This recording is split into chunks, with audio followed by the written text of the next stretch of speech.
તને સામેના ઝાડની ડાળીએ પંખી બરાબર દેખાય છે? આ ગુરુજી વાત છોડું કે જરાક તો બોલ, તને શું શું દેખાય છે? મને ઝાડ દેખાય છે, આપ દેખાજો તો ભયંકર દેખાય છે. સારું સારું, સાગર તું મને હવે તું બીજો નંબર વાત.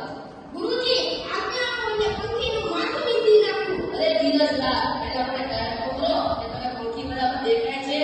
આજ તો મેં તો કોને કાન મારવાનો હતો. બરાબર, તને ઝાડ, ભૂંડ અને સૌ ગુમાવવાનું દેખાય છે?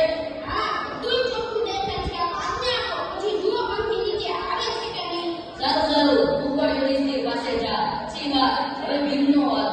ગુરુજી મને બધા જણાવો. આ પ્રેક્ટિસ કરવામાં પંખી જ નહીં, આખું વૃક્ષ ભરેલું કરી દો. પહેલા કહે, તને શું શું દેખાય છે? ગુરુજી મને પંખી દેખાય છે, બધા વૃક્ષો દેખાય છે, વૃક્ષો બધા ફળો દેખાય છે, આખું આકાશ દેખાય છે અને સારું સારું, તું પણ ત્યાં જા. કંઈક ખાવાની હરીફાઈ હોય તો મેદાન આવી જાય.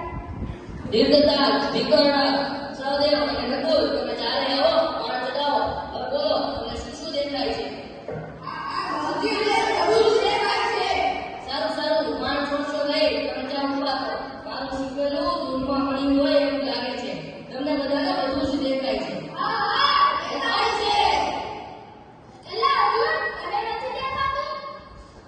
હા, ક્યાં ગયો અર્જુન? આવતો બેટા, માણ ચગાવ. તને પંખી બરાબર દેખાય છે ને? અને તને ઝાડ,